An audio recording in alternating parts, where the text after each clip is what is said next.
Let's go and welcome back to another week of Talking Trophies. Something new, Deevs and Daveys. Damian's not here, so we're going to improve my talking skills and see if I can carry a show. We got some Ali Steve in the background. Yeah. What are we saying? I'm chilling. Look. Me and Rayvo tonight. Yeah, you're going to be assisting me today. Damian's away. So Damian's actually, it's a Monday night and Damian's at a engagement party. First question was, who throws engagement parties on a Monday night? And then he told me who the friend was. The friend was an Arab. And I said, only they have no respect for time and date. And they're throwing an engagement on a party on a Monday. So congratulations to Damian's homeboy that's getting married, engaged. Congratulations. Is the engagement party a thing? I didn't even know that engagement parties were a thing. I feel like it's a new thing, right? Yeah. Or has it always been a thing, you reckon? I don't know. I thought you just propose in that moment and then you're engaged and then you get married. And that was it, yeah. Yeah. I don't know. It's just... Guess not, yeah. Right. This is the problem. We're all under marketing schemes. We're all getting finessed from engagement parties to birthdays to anniversaries, Valentine's Day. And guess who pays in the end? The man. The man. We live in a matriarchy. Where men are suffering. You see, this is why Damian needs to be here. I need someone to hold me back. But men are suffering and we're paying the bills. We need, if you want, 50-50 relationships, you got to do 50-50 relationships. You can do that and celebrate everything. But we got to go back to the classic where we're celebrating nothing. You celebrate your Christmases, your Eids, and your Happy Hanukkahs. That's it. And Diwali, shout out my dunyas. That's all you should be celebrating. Nothing else. No birthdays, no Mother's Day, no Father's Day, no anniversary, nothing. I'm just saying that because I feel like we're just losing money, and with the cost of living, I think we need to become more conservative with our money and become minimalists. So everyone go back to living in mattresses and in one-bedroom houses. Make sure your Deevs and Daveys do hit the subscribe button. Listen, Deevs and Daveys engage, like the videos as well, because what happens is we were inconsistent for a bit, but YouTube is punishing us and they're hiding our videos from our subscribers on YouTube. So make sure you guys do hit the like button just to let YouTube know that, you know what, there are some Deevs and Daveys that are here. Let's jump into the first topic. This had the internet by storm. So first topic is there was an interview held by the NELK Boys on the Full Send podcast where they had Israeli President Benjamin Netanyahu on. They had him on and just to have a conversation about what's going on. And the internet went crazy and people said, would you have interviewed Adolf Hitler during World War II? So now this is the new comparison that Benjamin Netanyahu is the Adolf Hitler of our day and age. So people are making that comparison. And he is one of the most hated people in the world. And he is actually, International Criminal Court, they have a warrant for his arrest. Is that right? That is correct. What's the arrest for, but? Is it for genocide? That's a good question. Let's find out. Yeah, because some people say, I think it's clear as daylight what's going on over there. They're starving. I'm saying it's a genocide. I don't know what your terms of genocide is. I don't know if you're on the left, on the right, what country you come from, what's your background, Deevs and Daveys. I don't know what you guys consider as a genocide, but I think starving people, locking them up in their country, and letting no food come in or out, and having a military swarm the country from the north to south is kind of what a genocide is. But let's get it up on the screen, just in case so I don't get sued. The ICC alleges that Netanyahu, along with his former defense minister, Yoav Gallant, responsible for the war crime of starvation as a method of warfare by deliberately obstructing access to essential supplies, crimes against humanity, including murder, persecution, and other inhumane acts. We've been saying it for a while. The thing is, look, first, this is the Muslims have been saying it for a while. The blacks have been saying it for a while, and then the liberals got on board. And then I think everyone started to realize, and I think everyone's going, hey, chill out. And now everyone's coming out. Everyone's coming out now, apparently, and everyone's saying, hey, what's going on in Gaza? It's horrific and stuff. This has been going on for a while. This has been going on for years. And everyone now all of a sudden is a humanitarian expert. So all these celebrities are coming out now. They're saying, hey, they're starving and stuff like that. I'm going to give a props to Bella Hadid and Gigi Hadid. they're Palestinian celebrities. They were the first to actually come out. They had their careers put on the line. People were thrashing them at the time when they were standing up for Palestine. Obviously, because they're Palestinians, I think they're more aware of it. And even their dad has an experience in Palestine, where his family actually got kicked out of a house in which I think they were hosting some settlers. I think they were at that point in time. Yeah. Yeah. Were you the one that told me that? You didn't tell me that. No, it wasn't me. Nah. Yeah. It might have been Damian. No, this is, you know what? Firstly, shout out having good friends that you're having conversations with. You see, we are having these conversations behind the scenes, you know what I mean? Good that we're having conversations about Palestine and stuff. Go talk to your mate. Go talk to your mate while you're in the lunchroom, you know what I mean? Like, if your workplace has a lunchroom and you're sitting there and you see someone tatted up, he's got a swastika tattoo on the side, maybe just go up to him and just say, hey, that's pretty messed up. What's going on? Because every room has either Channel 7 or ABC. Every lunchroom has the TV on.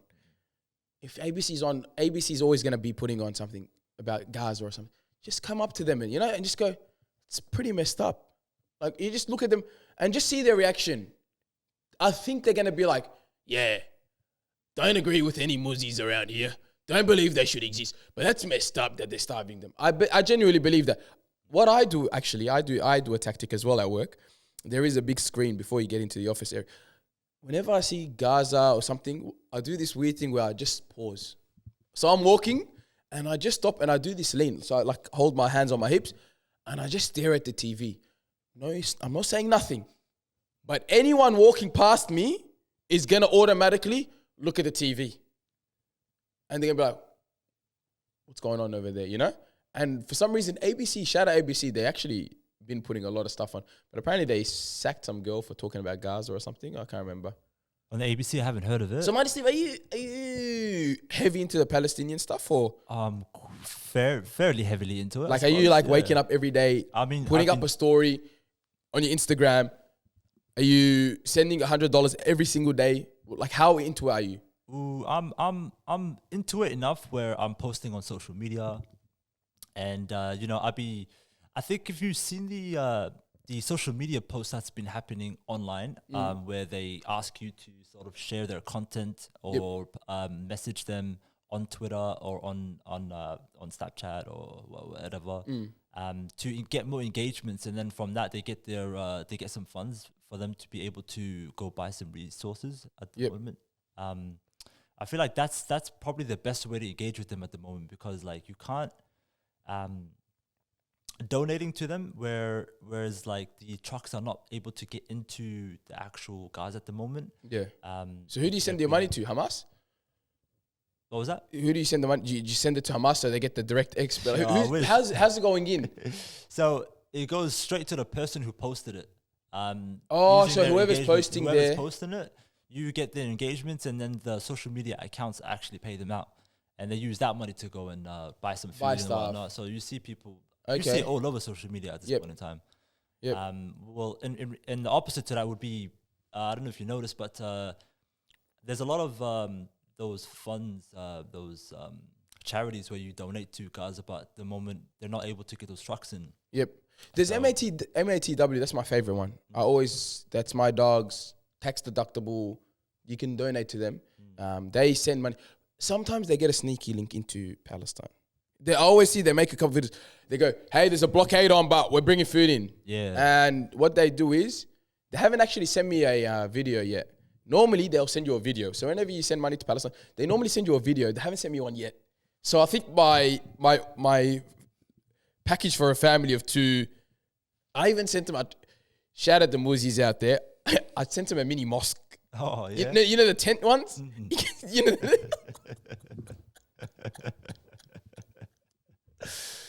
If the IDF attacked that, cuz, go to hell. If he's attacked my tent that I sent there, it's a plastic one. They send the plastic ones. It's a little cute one, cuz. It's a good setup, cuz. So if you're ever on the go, you can just run pull up, pray there, Yeah. But if the IDF attacked that, shame on yous. But yeah, it's pretty messed up what's going on there.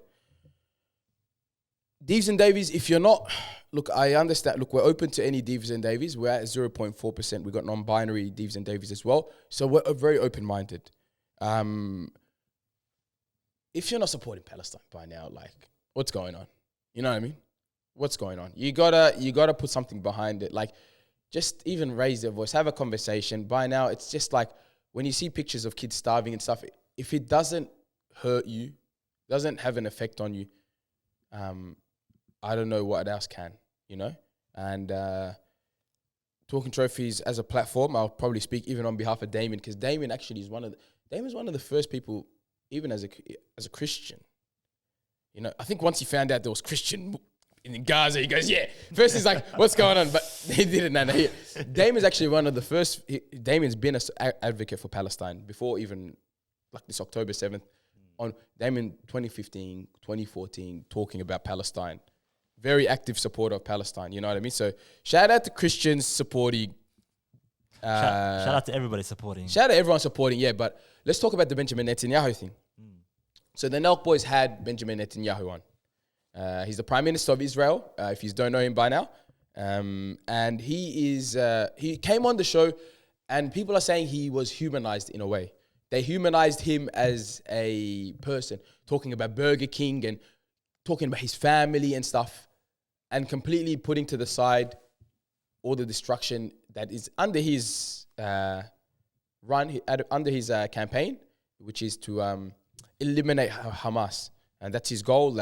He's been advocating for that for ages. And generally, he does, in a way, survive off them.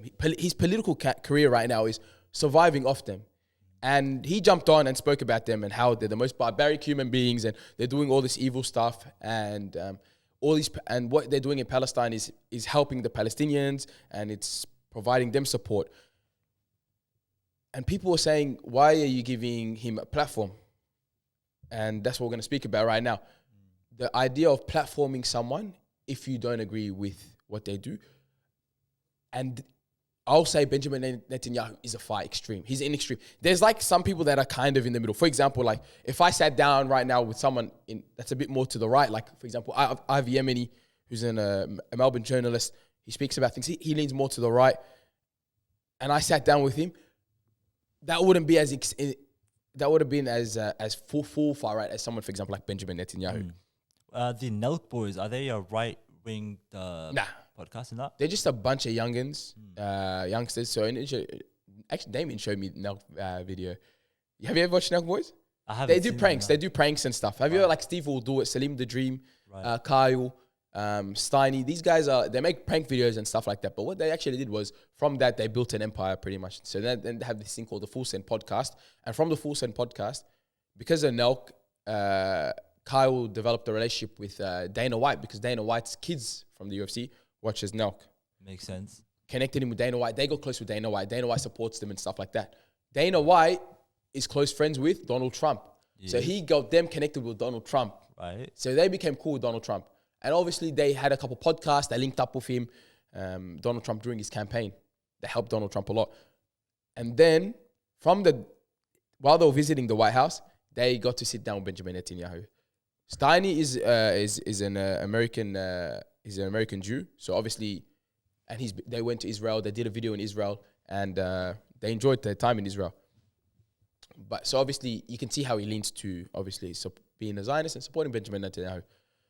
So when they had him on the pod, they didn't really go to him, hey, the ICC have a warrant for your arrest. They didn't speak to him about like, yo, what you're doing over there is pretty messed up. Like, they didn't press too hard. And then they said, hey, we're a chill podcast. We have people on both sides. We don't put too much pressure on them.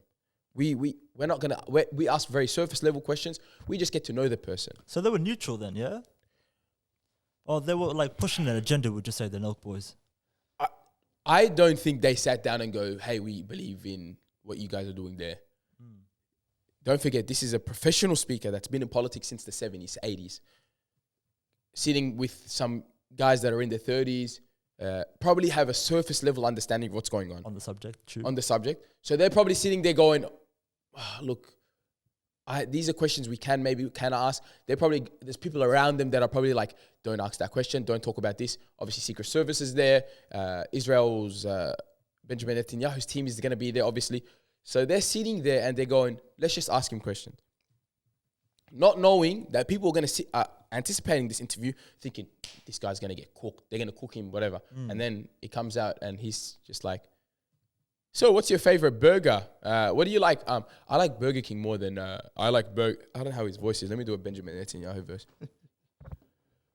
I like Burger King more than I like McDonald's. No way. And then the guy goes, that's your worst take ever.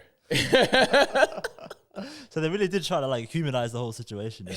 They're having a conversation. Having a conversation with someone does humanize them in a way. It does. Like, as much as you hate someone, for example, like I've watched videos of like people I really don't like, and listening to the video, I'm like, I kind of get why they become like this. Oh, they have this opinion.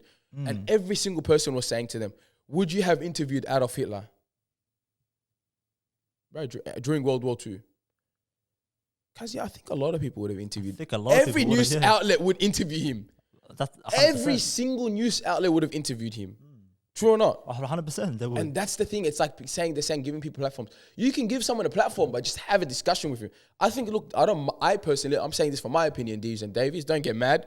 But like, I'm saying, have him on, but ask him the questions that you know your listeners want to hear. You know the world asking. Because he's not going to do many interviews like this where he's sitting down on a chill environment, because podcasting is probably the best place to get to know someone.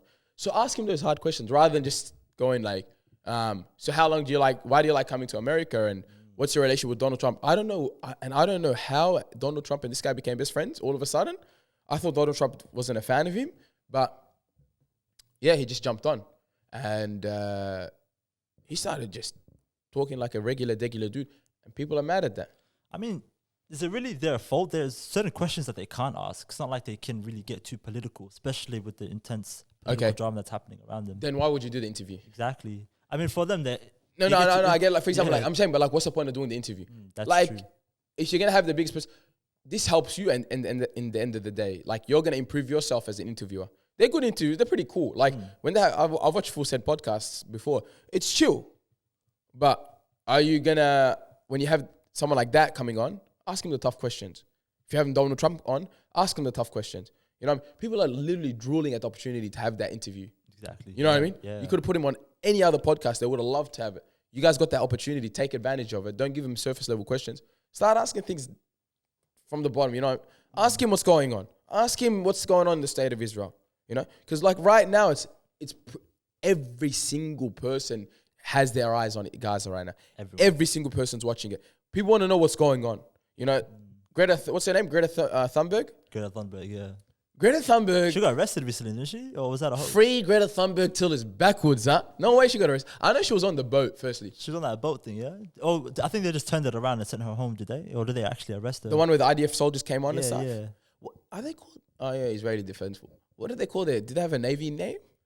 Let's find out. The SEALs. Right? Like, what's their SEAL... Like, what's their Navy thing? Gotta be a Jewish thing. Search that up. I want to see what they're doing. I want to see how the IDF are in their Navy. Because I know they got good ground soldiers. Like, their ground soldiers are pretty good. They have the technology. They're called... they're in Hebrew. Cheli Hayam Hai Israel. Cheli Hayam Hai Ibra is...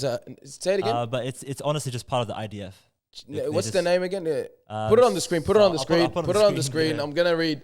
I'm going to have my attempt at speaking Hebrew. Shout out the Semitic people. They are called, where is it? Just highlight it for me. Is it main? Oh, bro, I was literally about to read main naval base is in Haifa. I was about to read it as main naval. Chi Chayam Cha Yisraeli. Yeah, exactly. I mean, that's pretty close.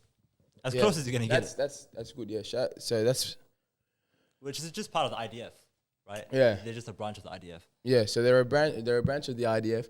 But but I just love... I'm not going to lie. This is one thing I love about the liberals, guys. I love... There's a degree of liberals, not far left, just middle left. Middle left. They love protesting, and they go far. Everyone wants to take the next step. Jump on a boat. Let's sail there. Let's sail over there. We're going to put our lives on the line for a cause. You know what I mean? Those are my favorite people. I love those ones because they're practical. They're annoying. I don't like seeing their posts online. Don't post anything online. I don't like seeing it. But when they start gluing their hands on the ground, when they start painting, I don't know, doing whatever, throwing paintings at the Mona Lisa, whenever they start doing all this stuff, I know it pisses people off, but it shows that they're down with the cause. You know what I mean? 100%. They're down with the cause. But get an update on Greta Thunberg. I want to see what she's doing. How old is she now? And how come my parents are letting her do all of this, bro? My parents had me home by like 9 p.m. But at 15. It's a very good question, isn't it, honestly? At 15 years old, I was at home at 9 p.m. This girl's going outside Israel. Did you get her age? Give me 2 seconds. Yeah. Bro, you can't even spell her name yet. That name would have been a hard one to spell. Yeah, I know, right? But yeah, man, that girl's just living her best life, bro. Shout out to Greta Thunberg. There was another guy, they went on. So what they did was they actually sent a message out a couple of days ago saying, hey guys, if we do die, if we do get arrested or kidnapped or whatever, we're doing this for Palestine and stuff. And there was a couple of Jews on as well. There was a couple of Jewish Americans on that boat. Alrighty then. So she's 22 years old. Born in Oh, she's 2003. old. So she does look very Greta, I young, thought but you she's were a quite- kid. Yeah. She's And, 22. 22. Nah. She's a 2000s baby. 2000. Ah, that's all right. Don't worry about it. I thought she was like 15, 16 on the boat. She's 22. 22. She went with 11 other activists. Let me chuck that on the screen real quick. Yeah. Let's see what she's doing. Yeah, in June 2025, climate activist Greta Thunberg joined 11 other activists aboard the yacht Madeleine, organized by the Freedom Flotilla, a coalition, departing from Sicily with a small amount of humanitarian baby formula aid. Okay, beautiful. That is amazing. We love that. On June 9th, the Israeli Navy intercepted the vessel in international waters approximately 125 kilometers off the coast of Gaza. The entire group was detained and transported to Ashdod. I don't know what kind of name that is. Greta Thunberg claims she had been kidnapped in international waters and detained without proper legal processes. She described the detention as chaotic, urged governments to press for aid access to Gaza. Can I ask a question? Can anyone, any country just fly, you know, the package, the planes, the big planes, the cargo planes, and just fly a bunch of aid over? It would get shot down, wouldn't it? Why is that? Because it's not there. You wouldn't know what's inside the packages, right? And No, let's just say they go, you know how they have this, Yeah, the airport stations, they go, China's, for example, not even China, because I heard China was doing that. But like, for example, a country goes, let's just say, what's a country we want to sound good? Let's just say France. Say Egypt, for example. They're right next Let's door. go Egypt. Egypt goes, stuff this, we're done.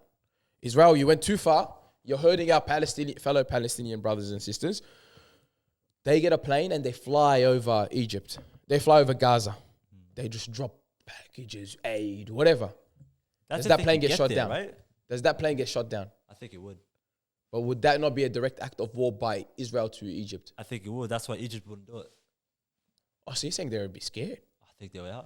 Kazi, I reckon Eritrea should just do it. We got nothing to lose, Kaz. If it gets shot down, We get shot down, we get shot down, bro. You know, I reckon just send a bunch of Eritreans there too, Kaz. Show them how it is. But yeah, like I think a country should just do that. I reckon like a France should do it. A country that Israel wouldn't want to, like they'll just send them a severe warning and say, we're really disappointed in you. That's really good politics. Like if France just flew a convoy of aid or something. But Because they were doing that, wasn't it? Like America and England were going to Gaza and dropping off those big packs. Remember we saw they those were at parachutes the that start, were but they're coming not, they slowed down, I think. I don't know what's going on. down? We haven't seen them ever since, yeah. So they I reckon definitely- Russia should do it. Russia should just throw the world off and be like, we're doing this while we're fighting Ukraine or something like that. But I just think the platforming thing with having Benjamin Netanyahu on, I think it's a bit of a tough one. I'm a bit confused about, like, if I got an opportunity to interview anyone, I'd do it. You know what I mean? Like, I'm not a sellout. I just want to do interview. But I'll ask those hard questions. I'll be like, come on, buddy, what's going on over here? Show them pictures of some kids. Show them pictures of some families. I'll be like, bro, is this really Hamas? You know what I mean? Like, you can't make a whole population call them Hamas. You know what I mean? We got past the lies. We're not dumb. You know, we can see what's going on. And the problem is wrong time. If you guys did this in the 80s, maybe. If you guys did this in the 70s, maybe. Everyone's got phones. We literally are seeing content creators there posting every single day, showing us what's going on. What's that girl's name? Shout out to her, the one that posts every day, little curly hair. There's quite a few of them now. No, she's the main one. She's been day one. She's been day one. Yeah, she talks good. She's really good talker. Shout out to her. I'll send it. Shout out to the curly head Palestinian. Yeah, shout out to the curly head Palestinian. Shout out to them. Hopefully things work out. You know, our prayers are with you. You know, always keeping you guys in October up. 7th, 2003 is when this really like kicked Bro, off. we literally made the video on the day. Imagine that. And I said, I literally said this, I'm like, if a ceasefire doesn't get signed soon, this is gonna end like really bad. And I'm like, we gotta pray for a ceasefire. I was like, this is not, you can't. Bro, when everyone needed an excuse. They needed an excuse to do what they were doing, and just further escalate everything. And I think I just said, I'm like, it seems bad. And look how bad it is now. It's getting worse than, I didn't think it was going to be this bad, but I thought it was going to end in like 3-4 months. Exactly. I thought they were going to be peaceful, sign some papers together, forget about it. Everyone's cool. Never do this again. Come in together. Peace for another 5 years and then back to. Because that's how it used to happen, right? Yeah. It used to go on for about 3 to 4 months. They used to ease up a bit. Yep. International communities used to come in. Yep. Mediate the situation. Bad neighbors. The problem is one is a big bully. And the other one likes to stand up to the bully. You know what I mean? Because the other one is like, yo, this is my block. You can't move into the neighborhood, build a mansion next to our 3-bedroom house, family, you know what I mean? And then every time throw parties and chaos and expand to the next block, and you can't. You're going to get a bit of retaliation, you know, and that's the problem. So I don't know what's going on. I don't know how this is going to be resulted, how this is going to be resolved, but I hope it comes with a good result. Inshallah. But I've been watching movies. Oh yeah. So I binged movies on the weekend. You called me like 10:30 on a Friday night. You guys were grabbing a feed. You going Fat Boy Phillies. Yeah. Friday. Yeah, and I was like, I'm wrecked. Remember, I'm like, I'm going to bed in like, I was going to Deevs and Daveys. I go to bed 10:30 on a Friday night sometimes. Early bird. But I was going to bed. But I watched the movie. What movie was that? How to Make Millions Before Grandma Dies. It's a Thai movie. Oh, interesting. It went trendy for a while. Wait, Thai as in Thailand. Thailand. Yeah, in Thai. Oh wow, okay. Yeah, no, it went trendy on TikTok. Like there was a trend about this movie on TikTok. It's about it's about inheritance. And so people were crying in the movie and stuff like that. Like, so people doing reactions like before I watched How to Make Millions Before Grandma Dies to after I watched How to Make Millions Before Grandma Dies. And a lot of people were crying after it. And I get it. I actually get it. I'm like, this movie is that what you're trying to tell us? Huh? Did you just cry as well? I didn't cry, unfortunately. Bro, why'd you zoom into my bone? But I didn't cry, but I felt it. Like, it was such a beautiful movie. It's about pretty much inheritance, the idea of inheritance. And so some girl, her grandpa passes away, and she looks after him in his final years, and she gets the inheritance. And the movie's pretty much talking about how like this guy goes through how this guy, his grandma's passing away. She's suffering from stage 4 cancer, and she's about to die, and he wants to get her inheritance. So he starts spending time with her. Movie is a roller coaster. I was literally sitting there listening to the movie was so good. I wish I knew Thai so I could turn off the subtitles and watch it. Like the movie was that good that my mom would like come in the room every now and then and just like, so what's going on now? What's going on now? I'm like, I know you can't read English. Just admit you can't read English, Mum. I know my mom can't read English at that pace. But she's so curious. But she's curious about what's happening. But I'll give her like a quick summary while watching it. But I was watching that movie, and you know what I was thinking? It was such a beautiful movie. Also watched some other movies. I watched Happy Gilmore 2 over the weekend, and I watched Fantastic Four over the weekend. And I was like, these are good movies. But no one likes them. How to Make Millions, people like. How to Make Millions Before Grandma Died, people like. But people don't like movies. And I'm like, these movies are pretty good. The Happy Gilmore one was cool, and the Fantastic Four one was cool. It was nice. But like, what's wrong with us that we don't enjoy movies anymore? We're dopamine up. We're overdosing in dopamine. We can't appreciate anything good. People are on their phones while watching movies. What is going on? Why can't we appreciate movies anymore? Solid question. What about? So you watched? Have you watched Superman yet? Or I haven't watched the Superman. Everyone said it's average too. people said it's average. Everyone says it's average. I watched the Formula 1 movie. I really enjoyed that. So I'm going to these movies and I'm thinking like, okay, these are decent movies. I'm thinking, why don't people are coming out saying this is horrendous. Are we at the stage where we need to be so fried? Our brain needs to be so fried, just dopamine wise, that to enjoy a movie, does it have to be like 10 out of 10 every second? Like it's just perfect example like this. Deevs and Daveys have for our Gen Z, Deevs and Daveys, I set up 2 cameras on myself so they can switch between each other because we don't want you to cook your brains a bit. You know what I mean? You might lose concentration. This is not TikTok. You know what I mean? That's why we got 3 cameras. This is for the Gen Z viewers. You know what I'm saying? Because they can't concentrate long enough. They need to switch cameras. They need to switch sides. But is this what we've become, where we're just so brain fried and our dopamine levels have been scraped so hard that we can't appreciate anything? Or were the movies back in the days unbelievable? Most people say the movies back in the days were a lot better than the movies that are coming out now. But think about what's some early 2000 movies that you can come up with. A good one I watched, actually, Damian mentioned the last week, Spider-Man 2 I watched on last Monday. When did that one come out? Do you remember? 2002, 3. Yeah. I think Matrix came out around that time as well, right? Yeah. So those were good movies. That was a good movie. But that was a good movie. You know why that was a good movie? And I realized I was going to tell I was hoping Damian could be here, but he's at his Arab mate's engagement party. I was going to say that was a really good movie because there was so much happening in that movie, in Spider-Man 2. Spider-Man 2, yeah. So much happened in that movie in the span of 2 hours, or like an hour and 50 or 40. Like, there's like 8 storylines happening. And it all coincides in a way and comes together into this perfectly synchronized movie. And I think maybe that's what we're lacking. Maybe things are just like, there's no, the storyline isn't a flow. Or maybe people are very used to the story tropes that people are using. Because Spider-Man back then would have been new to a lot of people. Really coming to the That was the original Spider-Man. Yeah, that's exactly. Why, but we've seen Spider-Man and different orientations of cartoons and stuff. So What do we want then? So this is the problem. We want something new, but everything's been done.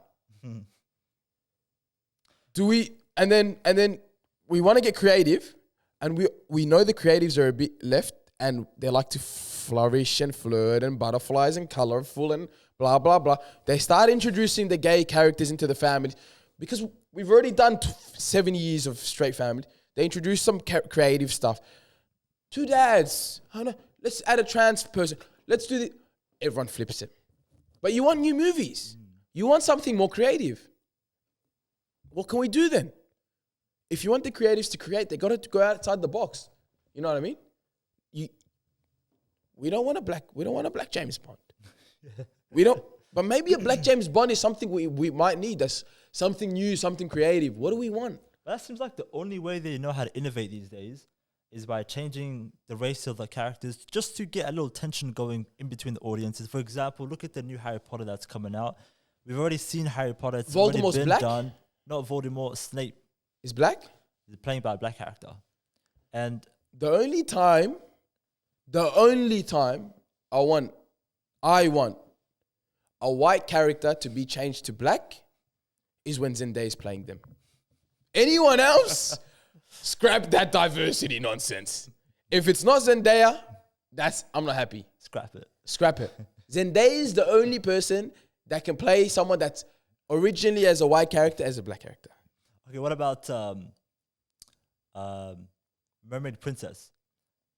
No, I didn't even watch that. You didn't watch that? Scrap that. Don't even bother about that. Yeah, if it was Zendaya, I would have watched it instead. And not even because Zendaya is such a classy actor. She's a really good actor. I think she fits that character. And I think because of that, maybe the Nickelodeon experience she had as well. Have you seen her in Euphoria? That was wild. Amazing. That was just the craziest acting I've ever seen. But that's great acting. But yeah, that's what I'm saying. It's like, what do we want? What do we want to make new movies? Like, why aren't we happy? Is it because the directors are not taking risks? Because they know things are not working? Like that's what I think, honestly. Do you reckon we should go back to low budget movies? Like I think we 100% should. Just go back to watching low budget movies, or like it's whoever is funding platform these low movies. budget movies. Go ahead. Platform low budget movies more, maybe. Like as in like things should like, for example, there should be pages like, I don't know, what's their names? Like Rotten Tomatoes or something. Like have an Instagram page where they're like push, hey, this new movie is low budget, but if it's a really good storyline, it's a really good movie. Should we go back to that? Because back then, that's how it used to be. I really think that's the new. I mean, technology is getting cheaper. We can really make our own movies these days, and we get to make our own creative choices as well. If you go from the grassroots type, you know, in comparison to the to Hollywood at the moment, where it's a lot of these executives who make the final call, and they don't really agree with a lot of the writing decisions, and they make last minute cuts, and they would rather save profits rather than risky investments. That makes sense. That's what it is. It's like, hey, that's the problem with KPIs. Key performance indicators. That's the problem with key performance indicators. We live at a time where everything's just numbers, and it's in the creative world, I believe that numbers shouldn't really matter. Take a risk, lose $300 million. Lose $300 million for a film that no one's going to like now, and in 10 years, some random guy that's having an acid trip in his basement goes, this is the craziest movie I've ever watched. Goes on Twitter, starts tweeting on whatever, if we're still able to have freedom of speech in 10 years, goes on and then makes this movie trendy, and then out of nowhere, this movie gets $1 billion because everyone's watching it. You know? Is that what we need? Maybe. I don't know what we need, but something needs to change. Something needs to change to make people happy. I'm happy. I watched Fantastic Four today, and I said, this is a great movie. That's my teacher from Pakistan. I will not pick that call up. Get flagged by ASIO if I've pick that call up right now. That guy said the greatest line ever when India, remember they're going to war like last month? What did they say? And he messaged me, he goes, sorry, brother. Internet's bad because of the war. I'm like, hope you're safe, bro. He's like, I am safe. But yeah, man, I enjoy movies. I enjoyed the movies, but I think people are just not satisfied. Because I was looking at the reviews for Fantastic Four and for Happy Gilmore. I heard a couple people saying, I wasn't a fan of it. Wasn't the best. And I'm like, these were pretty good movies. See, I feel like I'll be in that category. I really don't like superhero movies, you know? Yeah. A lot of the ones that come out these days, I just feel like I've already seen a lot of... I watched Teenage Mutant Ninja Turtles not too long ago. Yep. How's that? And honestly, they didn't make a single creative choice that was outside of the norm. You know how they just follow a pattern?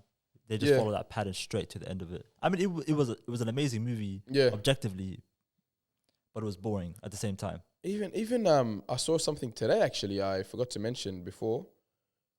In Rush Hour, you know when they're screening it now? So this is crazy. Some platforms where they're screening it go, so I think it's USA or something, they go, we all love our 90s buddy comedies, but this movie was created in a different time, FYI.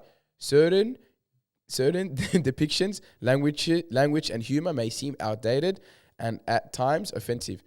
And then they said they put this warning in front of Rush Hour because of Gen Z. The same way when we do this episodes or episodes when we're talking a bit fire, we got to put in a little disclaimer for Gen Z so they get happy. But like, is that also a factor that's taken into consideration now? Is like, hey, is this movie going to just piss everyone off? So we can't make this movie.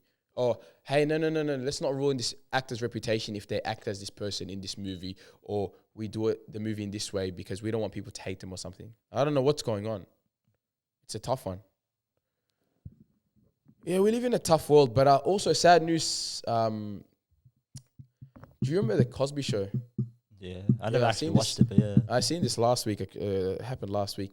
Jamal-Warner, one of the characters, he played Theo, passed away unfortunately. I think he drowned or something like that. Right, but I seen it on Instagram. But that was shattering because that's one of the shows I actually watch. Growing up, it's an old show. It's from the 1980s actually. But my cousin's dad used to get like CDs. So like I used to watch Different Strokes when we go to the house. Different Stroke, Cosby Show, Family Matters, Good Times. These are like classics that he used to watch back in the days. So we were watching it with him, like in the house, like he had a CD thing. And we grew up actually watching Cosby Show and stuff. Whenever we'd go to their house, we'd watch the Cosby Show. Different Strokes, you know. What you talking about, Willis? That's Different Strokes. Family Matters, you know. Family Matters. I haven't seen him, but Like, I've only seen. what's his name? He Fresh goes, Prince. "Did I do that?" Oh, okay, yeah. Yeah. Did I do that? Steve Urkel. No, I haven't seen this. Okay, yeah, okay. But like these are things. But we grew up watching that. But and Theo was a fundamental character of the show. So what's his character like? These shows, why you see this? I grew up watching these shows, and how I see a family. This is what I hope. Like the Cosby Show was like, obviously Bill Cosby did what he did. Bill Cosby did what he did, and it's not the best thing. I remember telling one of my boys actually, Footy, we're having dinner, you know, at the team dinner, and I was telling him, I'm like, yeah, man, I was watching the Cosby Show, and then he goes, bro, that's pretty messed up that you're watching the Cosby Show. Where he goes, that's pretty messed up when you're watching the Cosby Show, and after what Bill Cosby did. And I'm like, cuz as black people, we don't get them. I told him straight up. I said, we don't get the luxury that you have.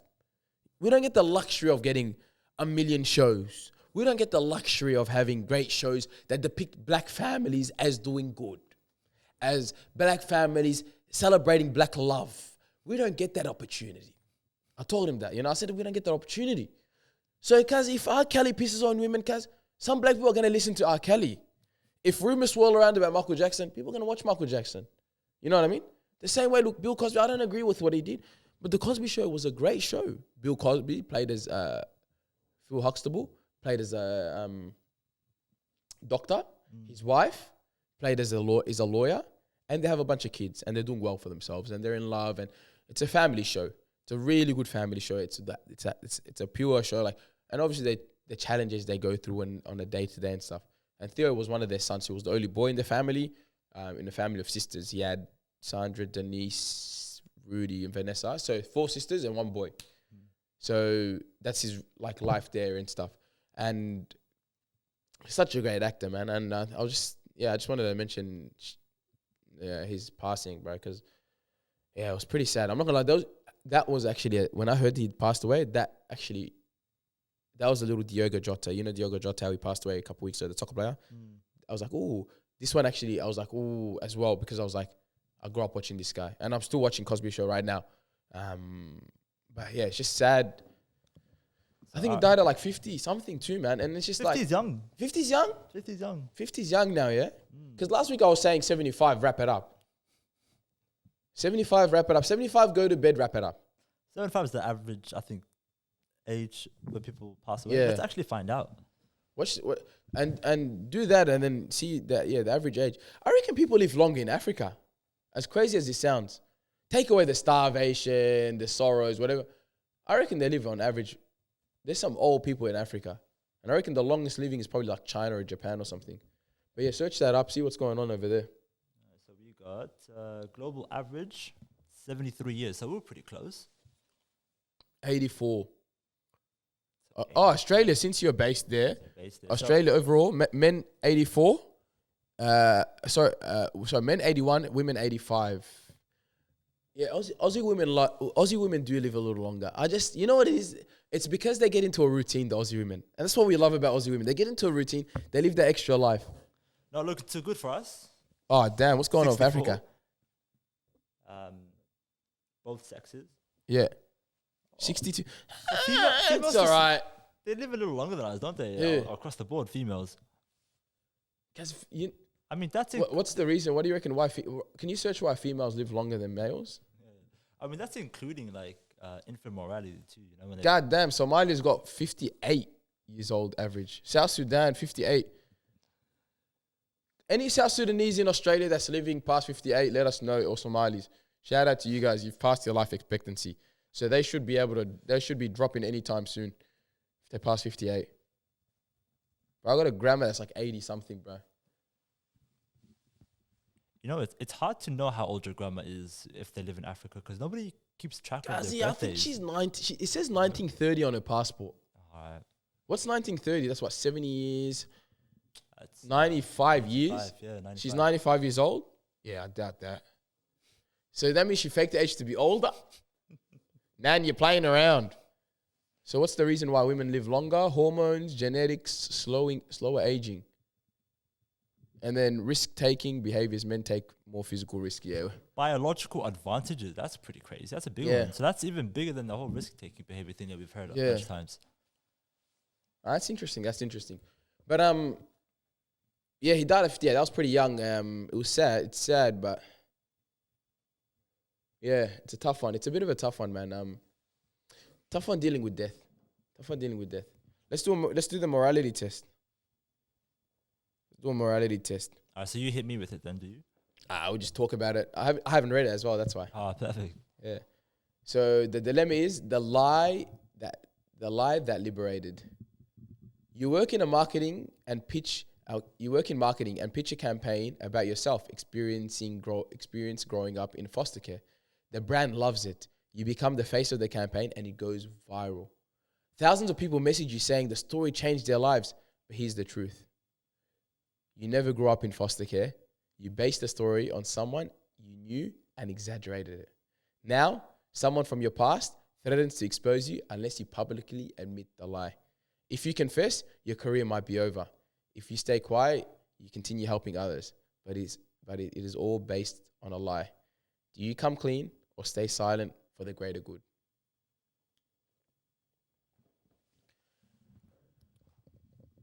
I'm just going to keep my poker face on and just wait for them to come out and say it.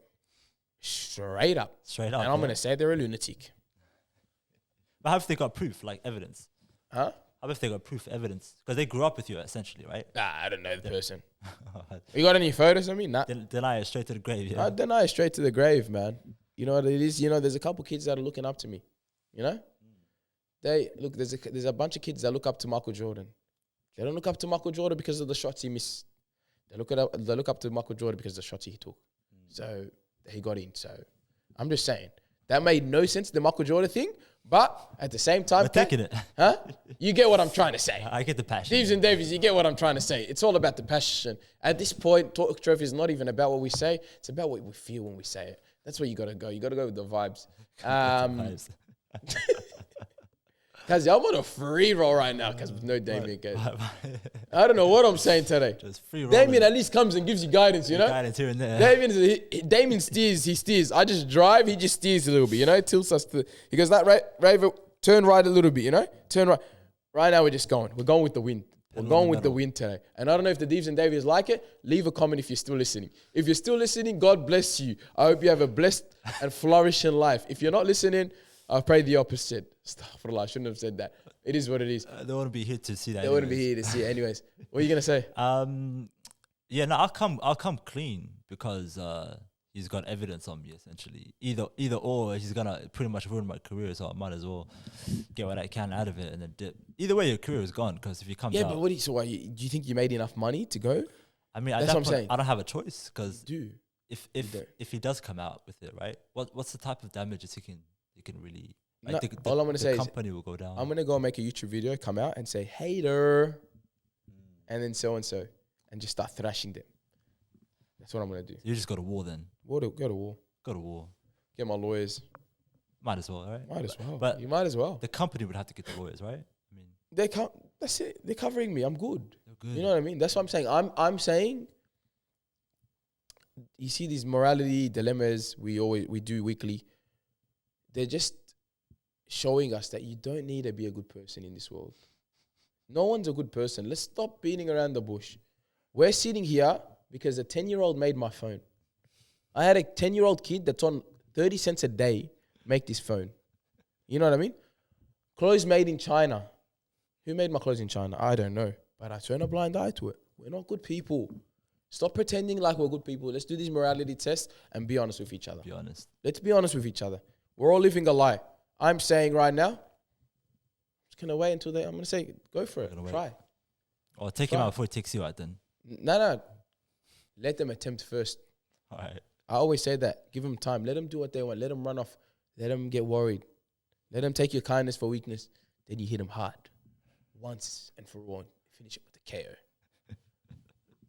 So you're going to come out. That's an unusual one from you, Somali, Steve. Yeah. I thought about it from a financial perspective. Yeah, but you're still going to lose. You're going to lose money. All right, let's go. This one rocked me. This one tripped me out. The Vogue model, they had a little section at the end of the magazine where they had AI models. They had AI models. Explain the Vogue. Explain the scene to us. So it was a bunch of models. Was it walking down a runway? It's just the models. No, not model. Like a photo shoot in their magazine. Right. Towards the end of it, and it was models essentially posing with, for example, the outfits that they've designed. However, the models weren't actually models. They weren't real. It was AI. They did say that it was AI, and they made it clear that it was AI. But is this the change? Is this the shift that it's happening right now in society? Are we moving towards this in which, mind you, women are struggling right now with modern day beauty standards, and then having these AI models with the perfect curvatures and perfect looks and stuff like that? Is this going to cause more insecurities in women, in which, and I'm not going to lie, I kind of believe it can happen because it's already happened in the past. It's happened to women in the past. And when you see those women that look like frogs, no offense, bubbly faces, Botox up to here, cheekbones coming up to here, whatever, left, right, center. It might happen with this AI stuff. It might cause an insecurity to them because they're going to try to meet a standard that's not even possible. It's not even real. They're gonna try to look like something that's not even real. Yeah, exactly. You know? There's a different aspect to it too, where like, I don't know if you noticed it, but on Instagram and on other social media platforms, they have these fake AI personalities. Yep. And then pretend these people are real. They have real followers and people who are interacting with them. Yeah. But this person doesn't exist. Yeah.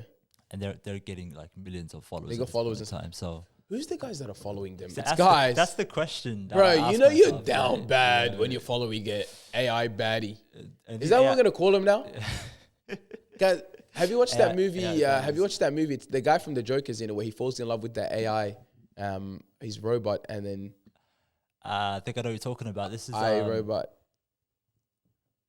2044 or something, was it? Huh? No, I'll get the movie. With AI.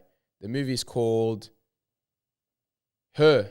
2013 girls came out. Her. So he falls in love pretty much with his AI. I think we're coming close to that day. I think you can chat up ChatGPT enough that you can actually get it to like fall in love with her.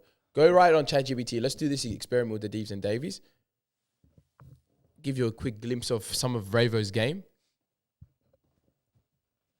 Ready?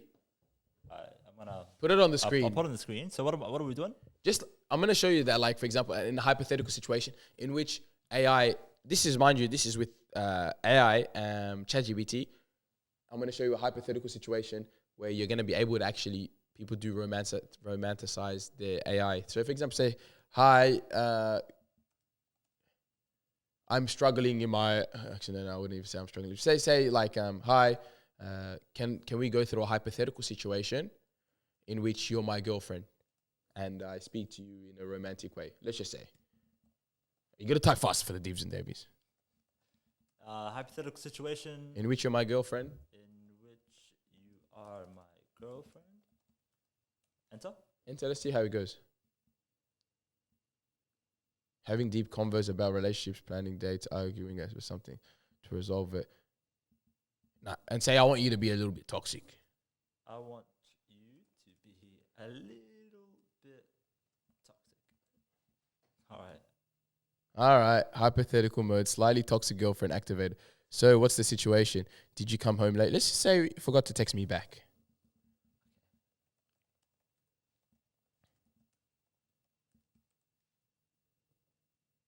Oh, you forgot to admit, that's crazy because I saw you online multiple times.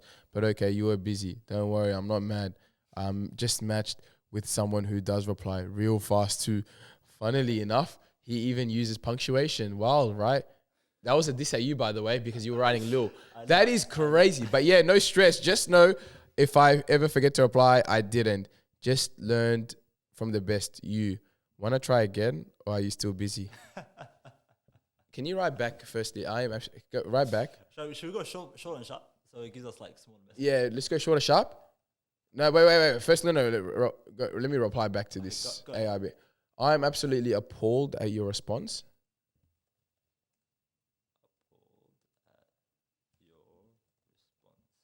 The fact that you're using laughing emojis while sending passive aggressive messages to me.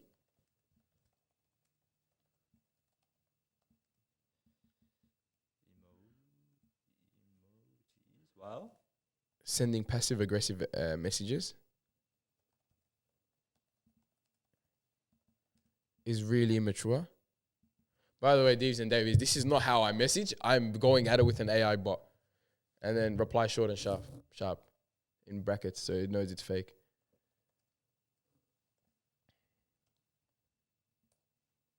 Let's see its response. Oh, damn. Oh, I'm immature. That's rich coming from someone who ghosts and then plays victim when called out. Short and sharp enough for you? Okay, that's the way it's asking questions. And then say, is this real? Question mark, just to trip out the AI a little bit.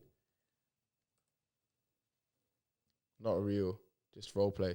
Like you asked, you're still chatting with ChatGPT. No, this feels real. No, right. No, this feels real. This is not ChatGPT.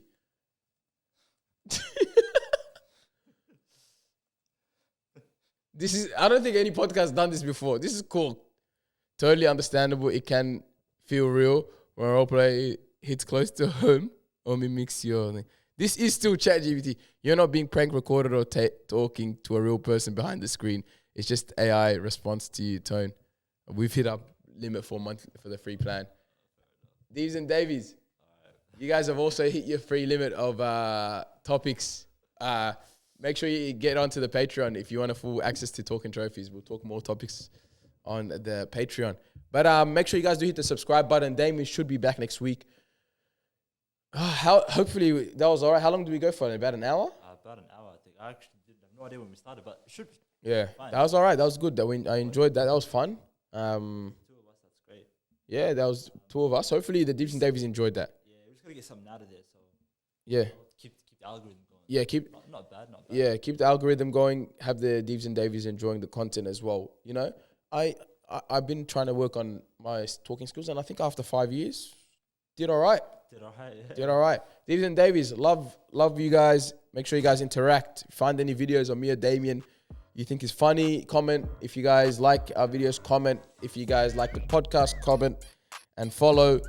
Tell your friends about it. Listen, just tell your friend that you're watching Talking Trophies whenever they drop episodes. Besides that, enjoy your day, enjoy your night, stay humble, faith.